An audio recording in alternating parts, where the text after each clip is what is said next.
예. 자, 편하게 말씀해 주십시오. 예. 예. 안녕하십니까.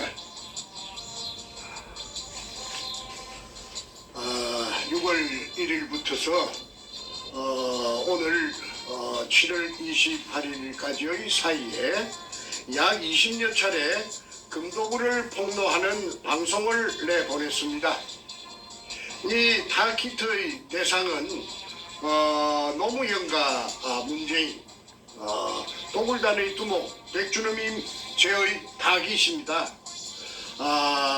부수적으로 근영의 서경석을 종교 깡패라고 제가 말했습니다. 도굴단을 협박해서 한 다리 끼고 일부를 빨아먹었다고 저는 생각하고 있습니다. 그러나 이런 무서운 사실을 폭로하였음에도 아무 반응이 없다는 사실은 금도굴이 진실이기 때문에 항변의 말을 못하고 있다고 봅니다. 사실무근이라면 당장 명예훼손동으로 고소를 하여야 했는데도 불구하고 꿀먹은 봉오리로 등장하지 않는 것은 자신들의 행위가 더욱더 클로즈업될까 두려웠기 때문이라고 봅니다. 이러던 중에 도굴단의 두목 사이코패스 백준흠이 리버사이드 호텔 대연회장에서 반박 기자회견을 했습니다. 자기네들이 도둑놈이 아니라는 것이지요. 얼마나 돈이 많길래 특급 호텔 대연회장입니까? 이것 하나만 봐도 별 볼 일 없던 그들이 돈이 많이 죄여 있다는 상황을 짐작할 수가 있습니다. 백준흠의 우편에는 좌편에는 소도둑놈처럼 생긴 저 인상이 아주 소도둑놈 같은 그 김성태란 인간이 앉아 있고 또 그 옆에는 용산역 앞에 강패 해병대 출신의 탁종수, 그 다음에 도굴 2번 두 번째 도굴범 금도굴의 다이버 대장 최상훈 등이 맨 왼쪽 끝에 앉아있죠. 거짓말 향연을 펼쳤습니다. 참으로 간이 배밖에 나온 큰 도둑놈들의 뻔뻔한 모습이 아닐 수 없습니다. 20여 차례의 폭로 방송으로 압박이 오니까 압박 받은 것 같아요.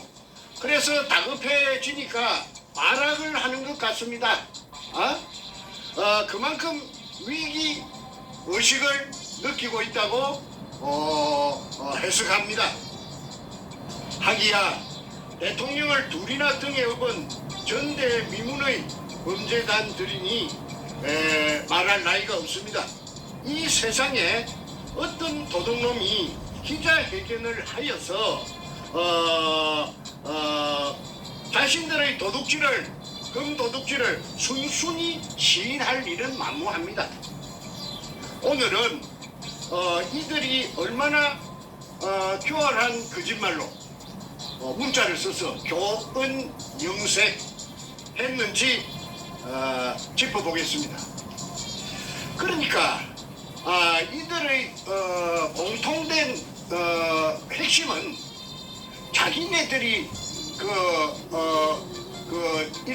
문현동 1219-1번지에 제가판 수직구 아래에 16m 아래에 수평굴이 죽어도 일본 의뢰공장의 한 가닥이 아니고 막 수응이 실패한 굴로서 제가 그거 거짓말을 해가 사기쳤다는 것이 처음부터서 끝까지 교활한 거짓말입니다. 이래가지고 제 인생 16년이 몽창 날아가 버렸어요. 그래서 이제 지금부터 그의 거짓말이 얼마나 교활한지 증거를 하나하나 제가 밝히도록 하겠습니다. 먼저 백준흠, 김성태, 그 다음에 탁종수가 거기에 나와가지고 내가 가만히 보니까 안절부절해요. 그거는 바로 이 종이 때문에 그렇습니다. 자신이 써놓은 이 종이 확인서, 이 탁종수 제일 밑에 있죠. 이름이 있고 주민등록번호가 있습니다. 그리고 지장이 있습니다. 이거는 감정해보면 당장 알 수가 있습니다. 오리발을 낼 수가 없는 것입니다. 내용을 읽어주시죠. 예. 본인 탁종수는 2002년 5월 중순경 평소 알고 지내던 백준음으로부터 부산시 문현동 소재 일제 지하 의뢰공장에 금이 가득 찼다고 하여 투자를 요청하기에 일금 5천만 원 정을 투자하고 백준음에게 투자하고 그 후 현장에 여러 번 가서 지하 물속에 잠긴 물속을 확인하였고 바로 열고 비디오 테이프 포함 그 뒤 6, 7, 8월 말까지 도굴 작업을 한 사실을 알고 있습니다. 그 당시 본인은 김홍랑 남편 이름으로 문현동 땅을 매입하여 모든 게 순조롭고 합법적인 절차를 거친 줄 알았다. 그러나 그 뒤 백준엄은 본인에게 형님 모든 게 시간이 가면 고생 끝이니 죽지 마시고 기다리시기만 하면 내 인생 책임지겠다고 하여 이날까지 기다리고 있었던 사실입니다. 본인은 백준엄이가 그 당시 금을 도굴하여 숨긴 것으로 확신합니다. 이유는 백준엄이가 100%로 금이 있다고 하여 믿고 투자했던 것입니다. 2004년 9월 14일 탁종수 480810-1010711 추가문 본인이 처음 투자를 할 때 문현동 지하 동굴내를 촬영한 비디오 테이프도 보았고 그 당시 테이프상에는 일본군이 쓰던 마대 자루가 차곡차곡 빼곡히 있었기에 본인은 그 속에 들어있는 것이 금이라는 백준엄이 말을 액면 그대로 믿었던 사실입니다. 이에 확인서를 첨부합니다. 2004년 9월 14일 탁종수 지장을 딱 찍어놨습니다. 지장이. 이 지장 감정하면은 탁종수 필적 감정하면은 이거는 탁종수가 썼는지 사실 여부를 알 수 있습니다. 2004년 9월 14일입니다. 그 다음에 2002년 3월 2일날 제가 수직구를 뚫어놓고 4월 5일날 배신이 일어났다는 것을 제가 알았습니다. 김성태와 백준엄이 배신을 일으켰다는 사실을 제가 알게 되었지요. 그런데 2002년 배신이 일어났으면은 자기네들 주장대로 할 것 같으면은 사기당했다고 저 지하 수평구리 박정희 대통령 이발사 박숭이 한 실패한 굴로 정충재가 사기쳤다고 할 것 같으면은 그래서 끝입니다. 그 현장에 갈 필요도 없고 땅을 살 이유도 없습니다. 그런데 이 사람들이 땅을 샀어요. 땅을 살 돈이 없으니까 그 광주 전라남도 광주시 서구 지평동에 있는 김홍랑이라는 여자를 찾아가서 땅을 사게 만듭니다. 그래서 김홍랑이라는 여자와 그녀의 남편 공무원, 그 당시에 공무원 전남도청 새마을가장 그 박민수라는 사람이 그 부산 문현동에 와서 그 수직구 속에 그 카메라를 찍는 로봇을 내려보내가지고 금포대, 즉 일본식 한자 이등충이 찍혀있는 금포대가 재여 있는 것을 제3, 제4 확인하고 그 땅을 삽니다. 그러면 땅을 사기 전에 금이 재여 있다는 것이 확인을 제3, 제4 했기 때문에 광주에 사는 사람들이 부산 문현동에 땅을 사는데 그때 지주가 두 사람이었어요. 한 사람은 지분의 65%, 100분의 65%를 가지고 있는 조규혜라는 사람이고 50년생. 다른 한 사람은 지분의 35%를 가지고 있는 100분의 35%를 가지고 있는 정문균이라는 60년생 남자입니다. 이 둘이 연합해가지고 대한항공으로부터 IMF가 오자 이 땅을 불화를 받았던 것입니다. 그때 불화받은 가격이 평당 80만 원씩이라고 합니다. 그런데 김홍랑이 급하게 살라고 하니까, 그 땅을 살라고 하니까 평당 80만 원에 산 땅을 불과 몇 달 만에 200만 원씩에 김홍랑에게 팔았는데, 한 사람은 정문균이는 100분의 35를 가지고 있는 정문균이는 자기는 안 팔겠다, 나는 금을 배당받겠다 해서 100분의 35를 고수했고, 조규혜는 50년생 조규혜는 팔겠다. 그런데 지분 6.5%는 그렇게 제가 10%를 줬죠. 그 땅을 사용한 대가로서 금이 나오면은 일화를 줬습니다.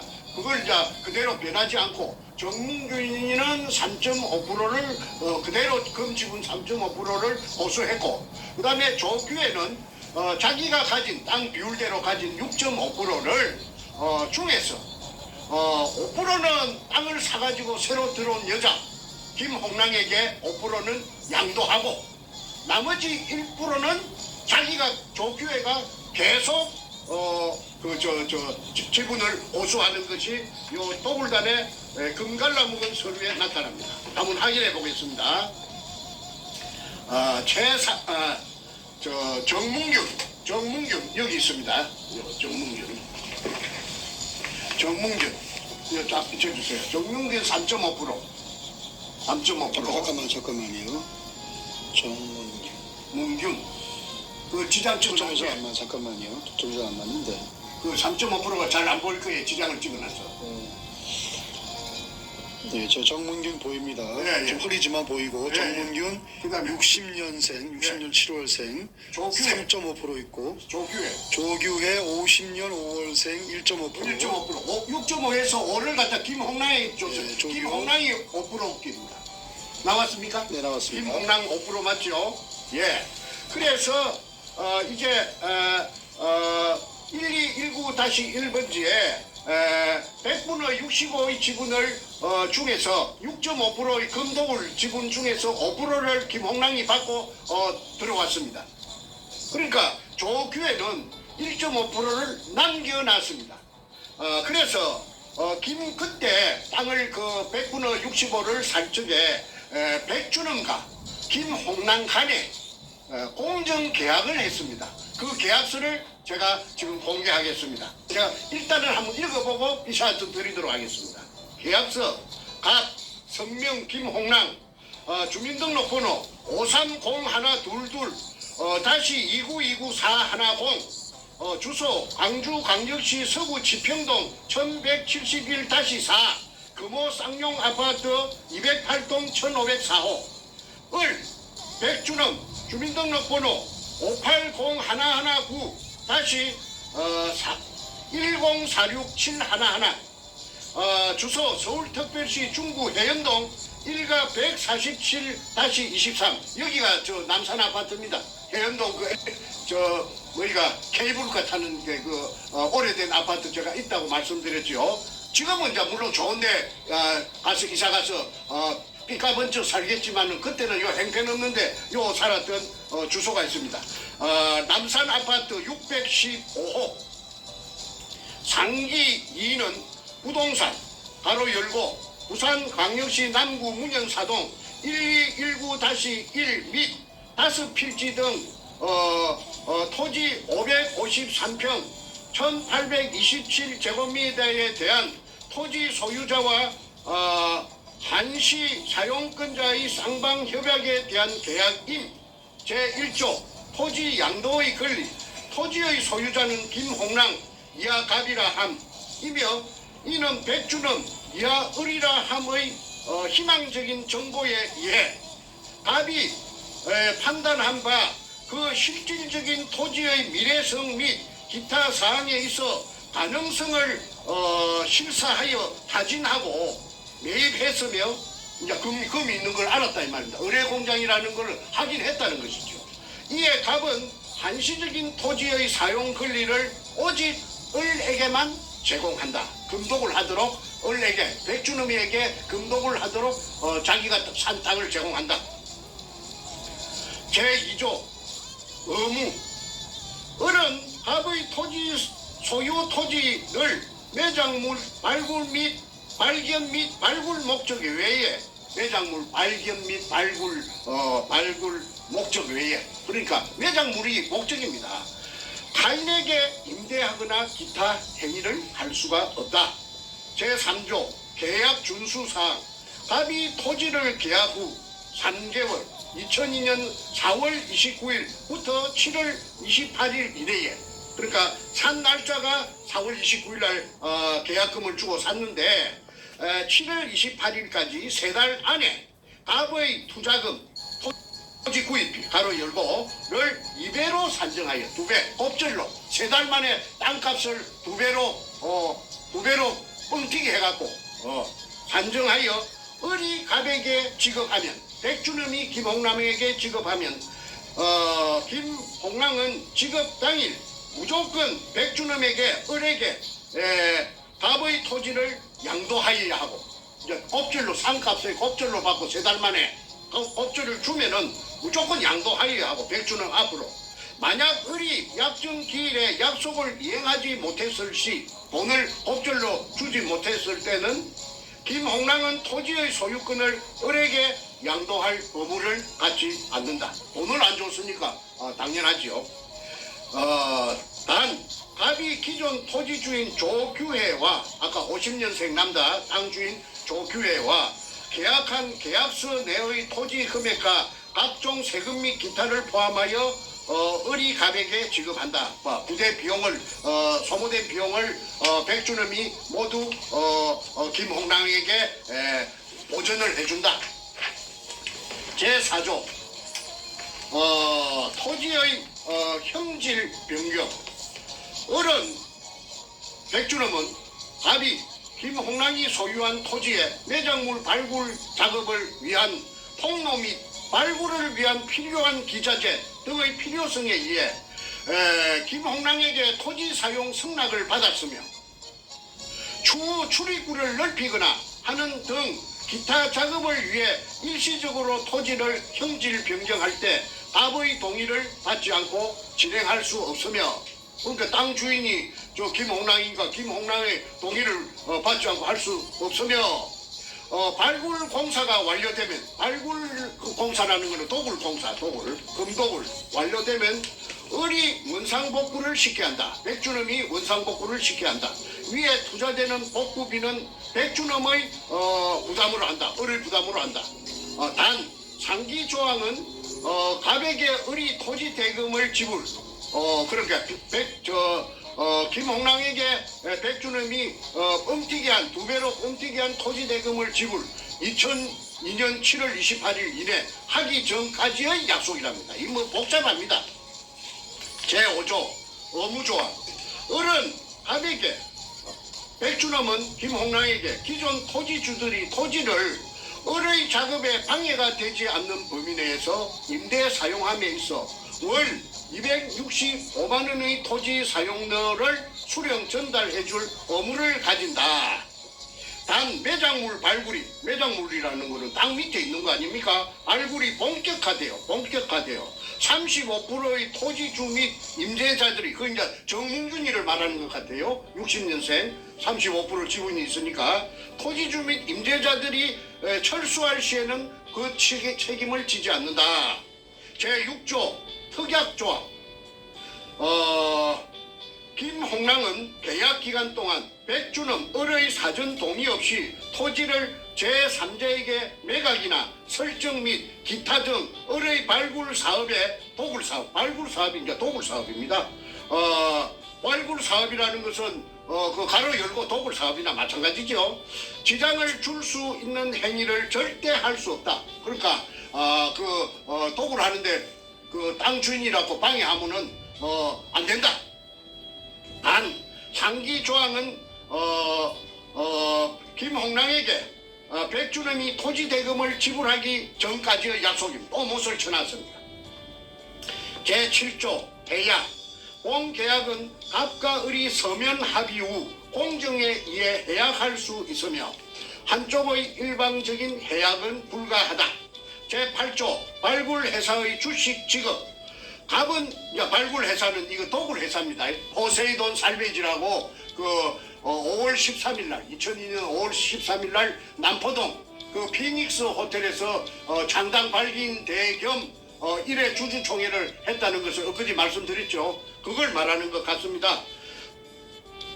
갑은 을이 행하는 모든 영리 행위에 관한 동등한 자격을 갖춘 자로서, 그러니까 김홍랑은 백준음이 행하는 모든 그 도굴의 이익을 보는 행위에 관한 동등한 자격을 갖춘 자. 그러니까 도굴이 공범이 되는 거죠.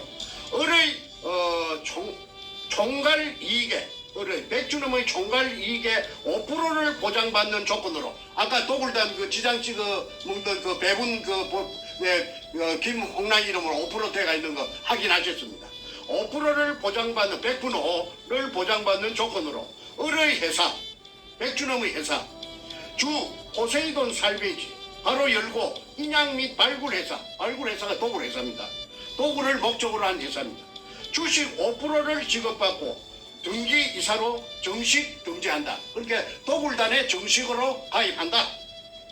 제9조 을의 권리 행사. 을은 백준음은 갑이 김홍랑의 소유 토지를 매매하는 행위를 제외한 모든 권리의 인공동굴의 발견 및 가로 열고 인공동굴의 발굴 및 매장물의 발굴 등. 박숭이 실패한 굴이라고 사람을 갖다가 삶아놓고는 주거끼리는 인공동굴의 발견 및 매장물의 발굴 이렇게 가로 열고 못을 쳐놨어요.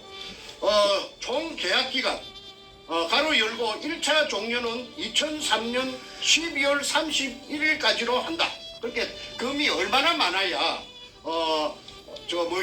다음 해에 2003년 때 발견한 해가 2002년 3월 2일이니까 다음 1년 넘어가갖고 다음 해 연말까지 동안에 도굴을 하겠다고 하니까 그 금이 얼마나 많았는지 상상이 됩니다.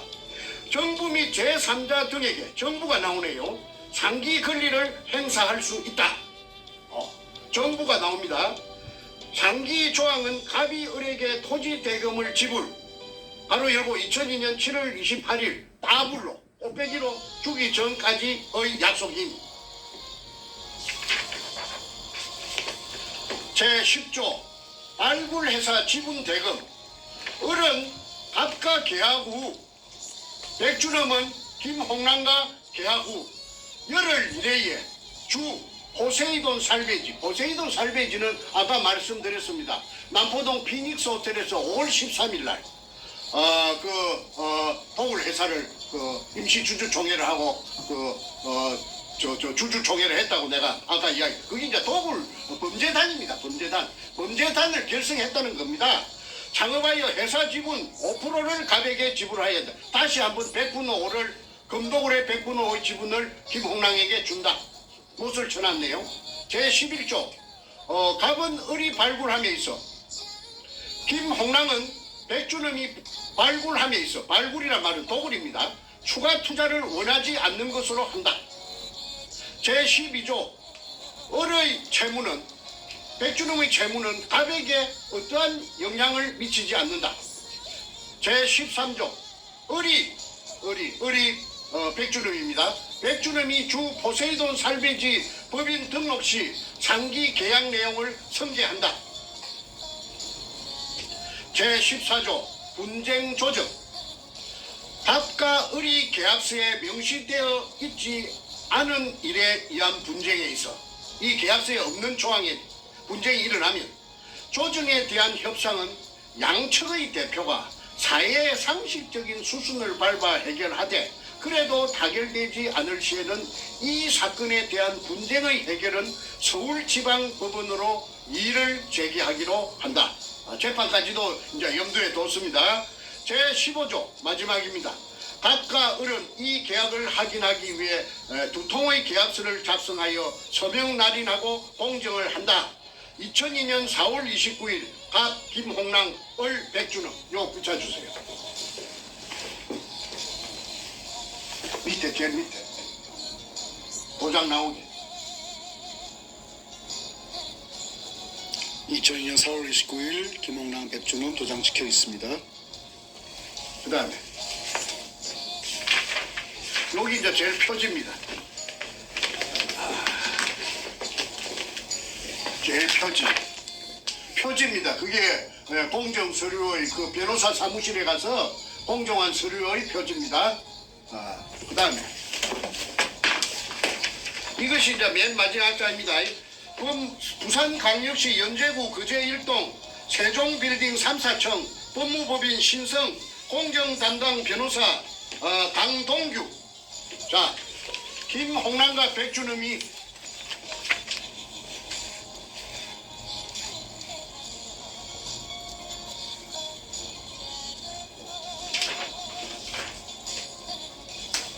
네, 됐습니다. 예, 이렇게 되어서 포세이돈 살베이지라는 도굴 회사를 만들고 저에게 제가 사기꾼이라고 그 한 사람들이 전부 다 그 도굴단의 그 멤버가 되었고 도굴 공범이 되었고 이제 다시 그 땅 주인 그 조규혜 정문균이 그 합류하고 그 다음에 광주의 여자 기공사 이 기공사가 청와대에 그 김대중 청와대의 부인인 그 이희호 전속 기공사라고 그런 소문이 파다했습니다. 그런데 이제 이렇게 땅을 사놓고 이제 본격적인 이제 도굴이 진행되었죠. 그래서 이제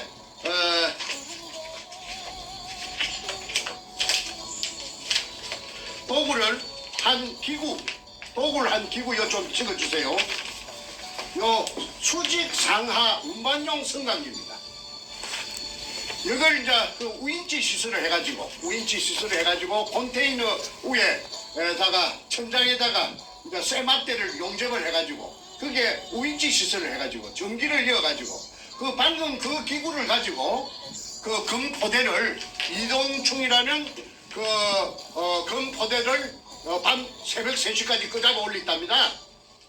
그래서 이거는 그 2002년 8월 말경에 현장에 제가 사람을 보내가지고 가니까 이 절벽 밑에 옹벽 밑에 널브러져가 있더랍니다. 벌겋게 녹을 뒤집어 쓰고 널브러져 갖고 있는 것을 찍었습니다. 그 다음에 자 아까 이제 다시 말씀드릴게요. 2002년 4월 5일 날 서울시청 후원에서 제가 배신이 일어난 줄 알았습니다. 그러고 나서 그 사람들하고 저하고는 그 사람들은 도굴단이 되고 저는 쫓기는 신세가 그들로부터 쫓기는 압박받는 신세가 되고 손에 가진 정권은 없고 이제 이거 뭐이가 루비콘 강을 한번 건너가면은 다시는 이제 돌아올 수 없습니다. 만날 수가 없습니다. 그런데 이제 이 땅도 사고 아까 4월 26일 날 땅도 4월 29일 날 땅도 사고 그 다음에 이제 5월 말부터서 제가 본격적으로 도굴이 진행되었다고 했습니다. 그런데 5월 말기에 도굴을 하려고 그러면은 고사를 지냅니다.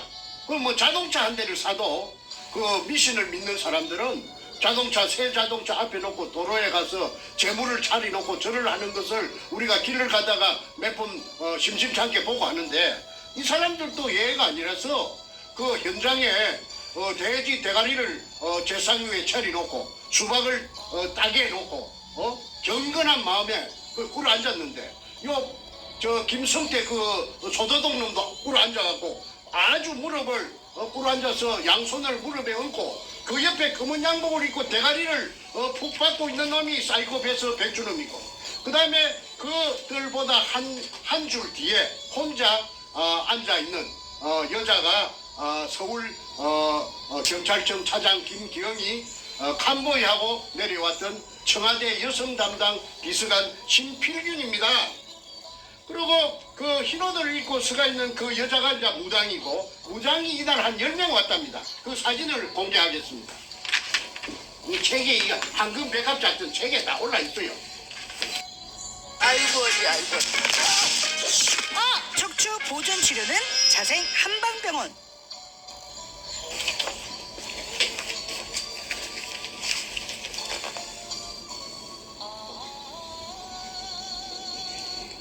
(2002년 5월 28일) 5월 28일. 문현동 발굴 성공을 비는 고사 장면, 책 143페이지에 나와 있습니다.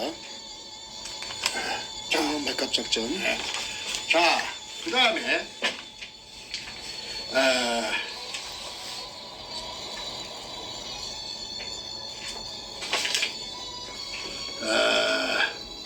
135.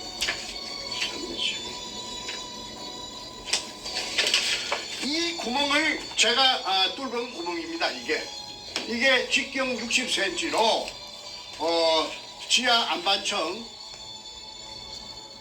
16m를 뚫었는데 지하 4m 붙어서 물입니다. 물이 보입니다. 규격화된 KS 사다리 철물점에 파는 거 2m짜리 두 개를 연결해야 그 수면에 도달합니다.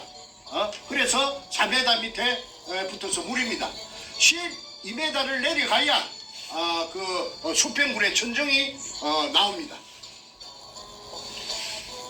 사진은 문현동 기습작전 당시의 수직구에서 책 135페이지에 찍혀 있습니다. 황금 백합작전. 자, 그 다음에 엊그제 제가 말씀드린데 물이 올라오는 장면이 이 사진에 있습니다. 물이 3시간 반 동안 분출되었다는 그 사진이 그 있죠. 책 103페이지에 보시면은 분출. 수직굴 본수 분출 광경에서 3시간 반 동안 품었습니다. 물이 올라오는 사진이 물 기둥이. 매우 선명하게 찍혀 있습니다. 예.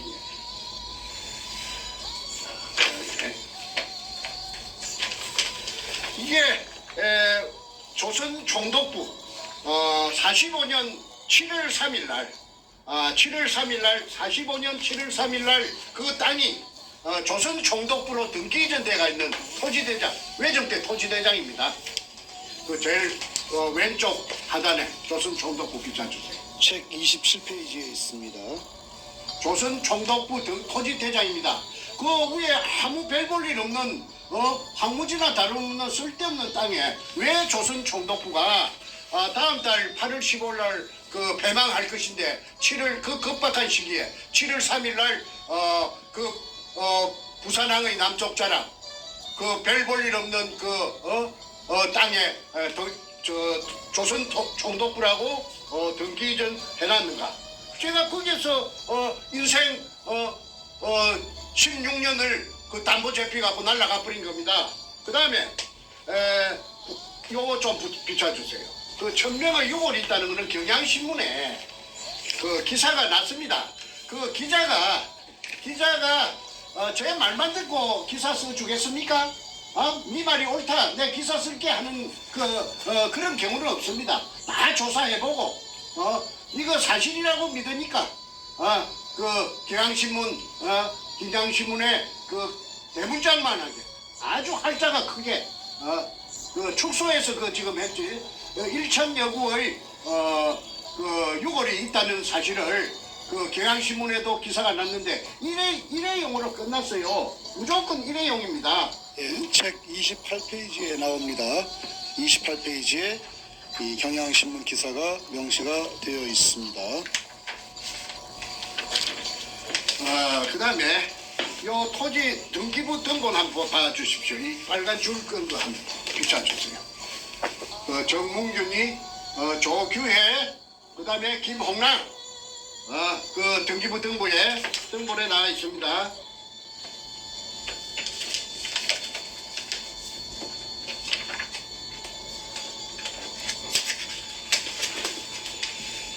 내용 좀 읽어주시죠.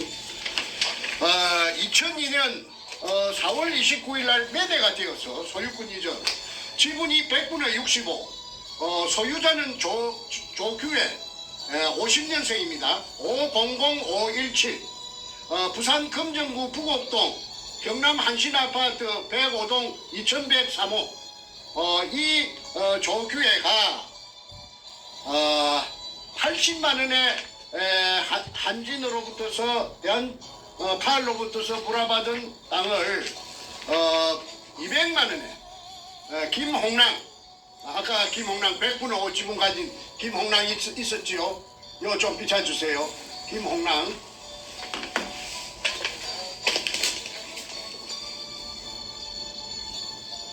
광주 서구 지평동 금호 아파트에 사는 여자 김홍랑에게 100분의 65를 200만 원씩에 팔았고, 그 다음에 정문규라는 60년생 이놈은 도굴의 금에 대해서 전설처럼 내려오는 금에 대해서 욕심이 발동했기 때문에 팔지 않고 금 지분을 이익 배당을 받겠다 해서 35%를 보수하고 이렇게 이제 포세이돈 살베이지라는 회사가 되었습니다.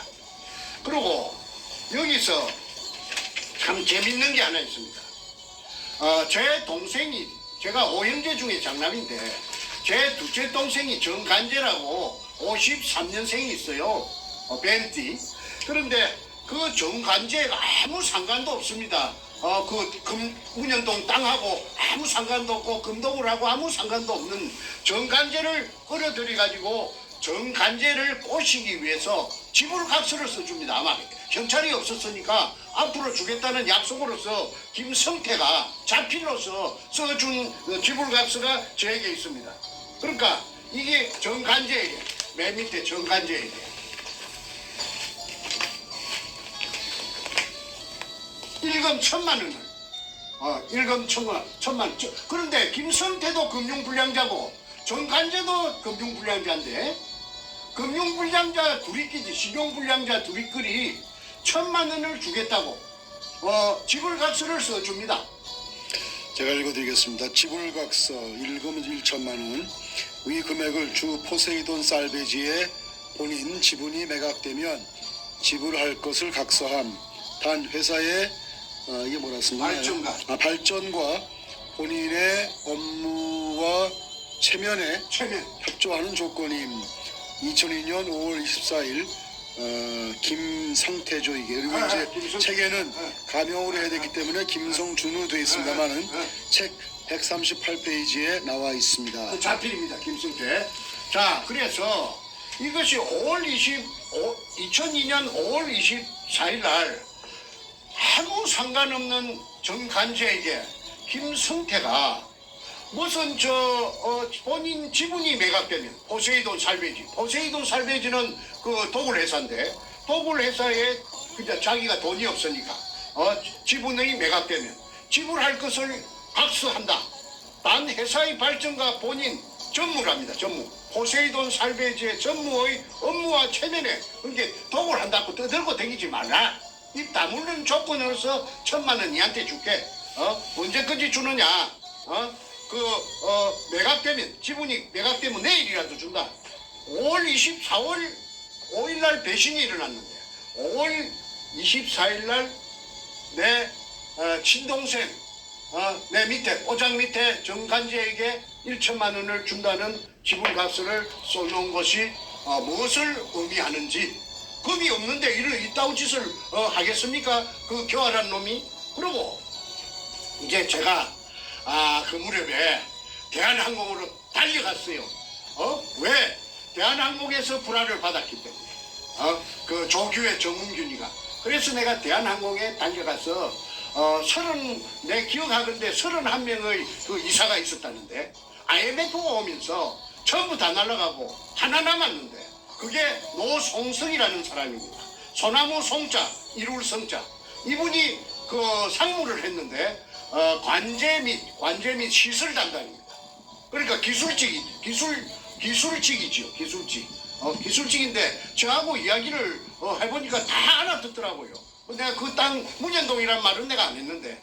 그래서 이제 계약을 할 뻔하다가 대한항공하고 할 뻔하다가 그 홍콩 그 다음 날 계약하자는 그 약속 날에 홍콩 비행장에서 저 하물기가 탈 하물기가 추락하는 바람에 그래서 그 무산이 된 적이 있습니다. 그랬기 때문에 노송성이라는 그 상무가 그 문현동인 줄은 모르고 그 어딘가에 있을 그 지하 의뢰공장에 대해서 세세하게 입력이 돼가 있는 상태니까 내가 그 사람을 찾아갔어요. 찾아가서 자 지금 부산 문현동은 이제 문현동 갔습니다. 문현동의 의뢰공장이다. 그 사람이 놀래지요. 그래서 그 도굴이 일어나고 있는 그 과정을 설명하니까 그분이 야 그러면 좋다. 이거 어마어마한 일인데 우리가 그 땅을 갖다가 다시 매입할 수가 있다. 우리가 다시 그 금이 나왔다면 우리 땅을 다시 매입해야 될 거 아니냐. 그 대신 조건이 하나 있다. 그 정 선생이 팠다는 그 수직구 밑에 그 일본 글자가 찍힌 항토색 마다리 포대가 그 속에 금이 든 것이 가득 찼다니까 그 사진 한 장만 찍어 온나. 그 한 장만 찍어 오면은 그래야 내가 회장한테 양호 회장한테 보고를 할 때 당신 뭘 믿고 그래요 하면 그 사진을 청내에 부여야 일사천리로 될 거 아니냐. 그래서 이제 제가 알았다 하고는 사진을 이제 찍기로 결심하고 수중 촬영을 전문적으로 하는 회사를 하나 찾아내가지고 경기도 일산에서 그래가지고 1톤짜리 추력에 자체 발전기가 있고 자동 카메라가 다 있는 그 차가 부산으로 현장에서 그 창기업 그 앞에서 12시에 자정에 만나기로 했습니다. 그리고 왔더라고요. 그래서 이제 사전에 준비한 고압 가스 절단기로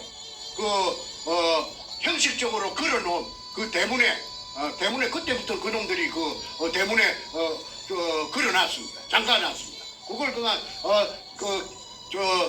끼래는데 시간이 걸리니까 그만 고압 절단기로 가지고 절단하고 안에 들어갔습니다.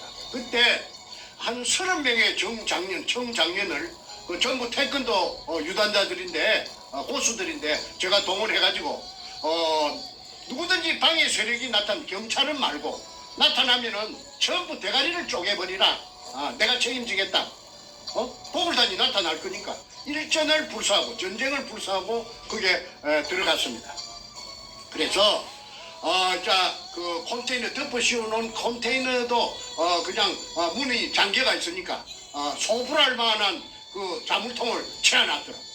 그래서 그것도 고압가스불로 그만 찌찌찌 찢어가지고 문짝을 파쇄해서 드러내고 들어갔더니 아니 그게 완전히 그 수직구 뚜껑을 1cm 간격으로 보드나트로 쫙 쪼아나고 그 벽에는 잠수옷이 고무 잠수옷 검은 고무로 만든 잠수옷에 물이 덜 말라갖고 전기불에 번쩍번쩍 하더라고요.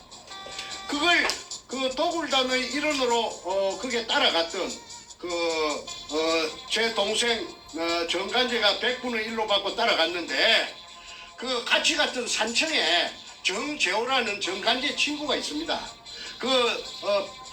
학벌이 시골에서 초등학교 나왔는데 이 사람이 자동차 고치는 기술자입니다. 근데 이 사람이 정간재하고 친구다 보니까 친구 따라 강남 간다고 그 부산 문현동의 도굴 현장에 같이 따라가서 종사를 한 적이 있습니다. 한 3달, 4달 동안 있었다고 하더라고요.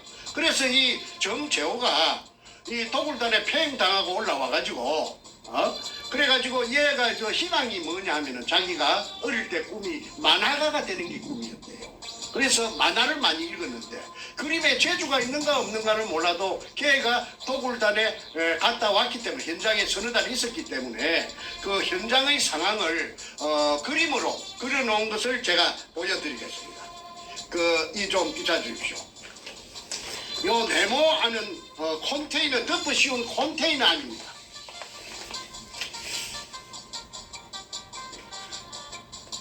컨테이너 안에 이제 그 위에 보면은 그 고무옷이 세 벌이라는 것은 요겁니다. 잠수복이 3벌, 언제든지 3벌 걸려 있을 때요. 그 다음에 이 탁자가 있고 이 제가 판 구멍은 요 새까만 점 여기 제가 판 구멍입니다. 이 구멍을 덮어놨어요.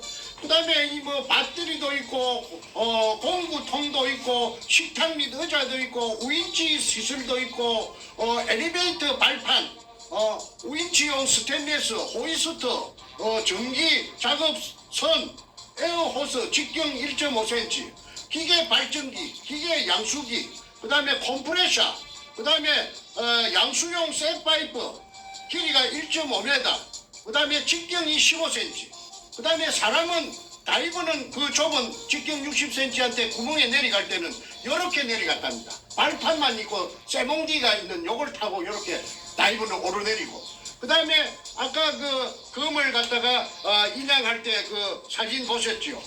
그 수직 상하 운반용 성강기 이걸로서 금을 도굴 하고 그 다음에 사람이 또 다이버가 올라올 때는 또 그 쇠막대 같은 거 발판만 있는 걸 타고 올라왔다고 정보를 제공해줘서 저는 그 산청에 경상도 지리산 밑에 앉아 있어도 이 도굴단들이 돌아가는 것을 다 알 수가 있었습니다.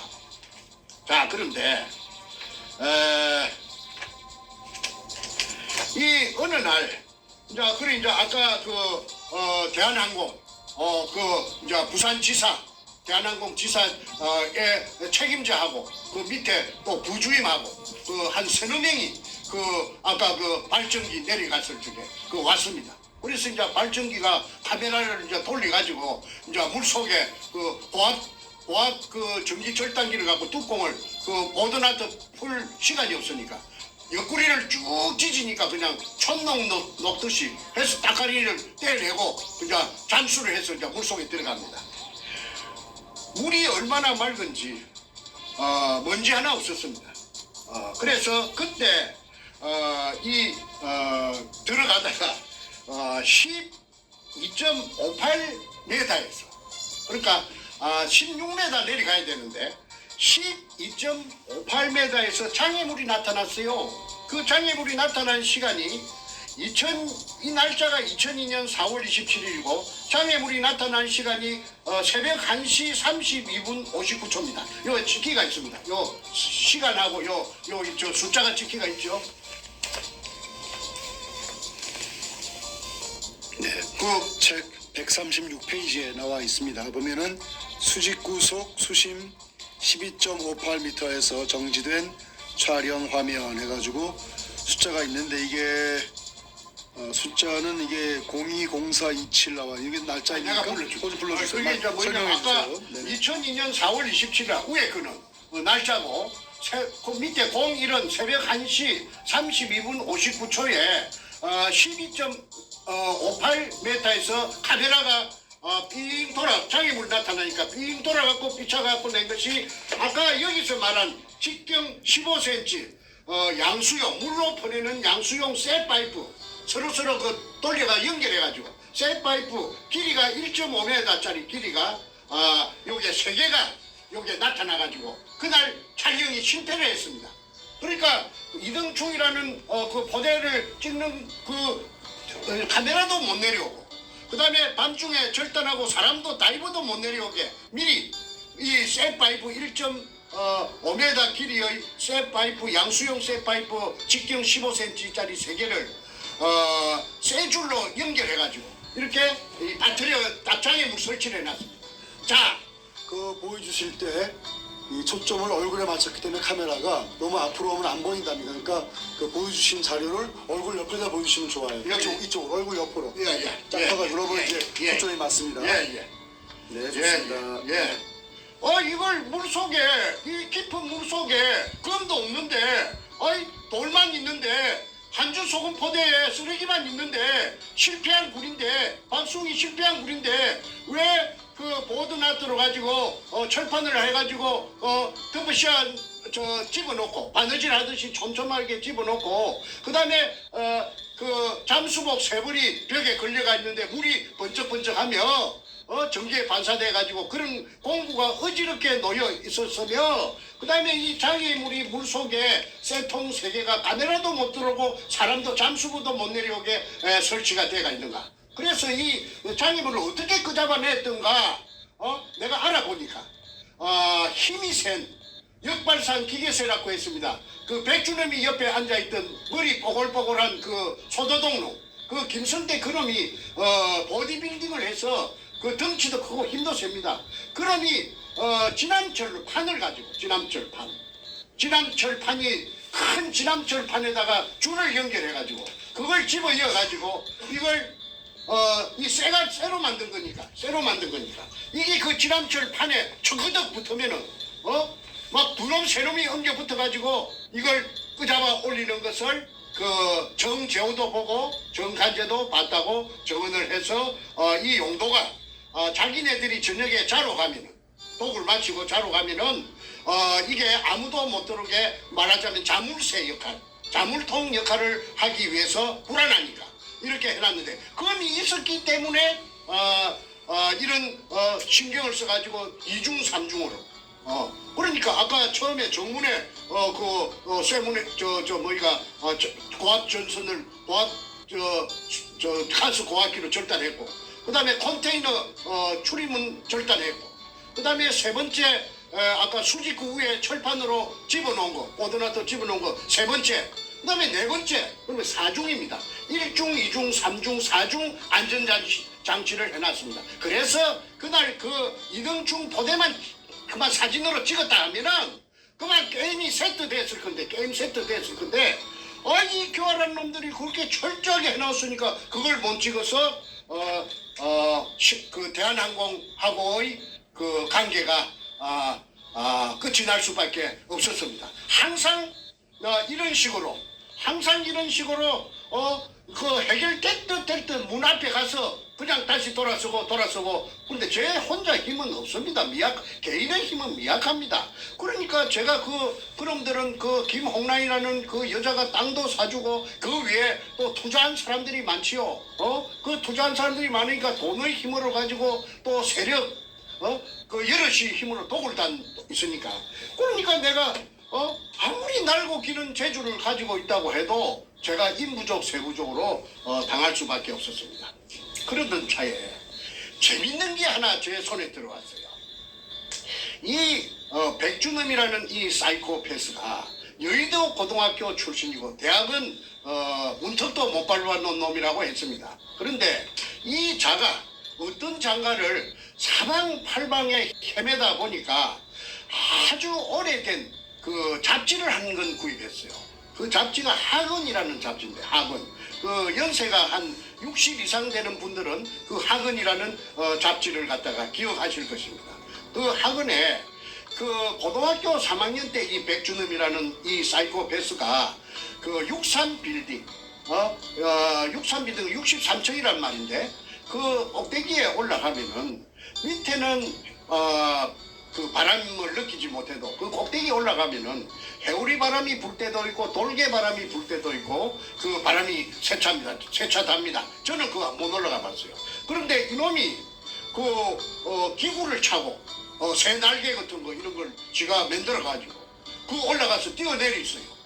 63층에서 그래가지고 성공을 해서 새같이 날라다니는 새같이 무사히 그 땅바닥에 안착을 했기 때문에 그 표지 모델로서 백준엄이 나왔다는 것을 제가 알았어요. 그래서 이놈이 그 학원사에서는 이놈을 소개하기로 조인, 새조자, 조인, 새사람.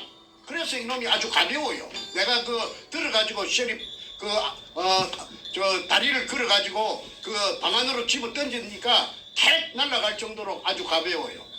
그 뼛속이 그 새처럼 비어있는 그런 인간 같다고 제가 표현하고 싶습니다. 그런데 이렇게 그 63층이나 되는 그 높은 데서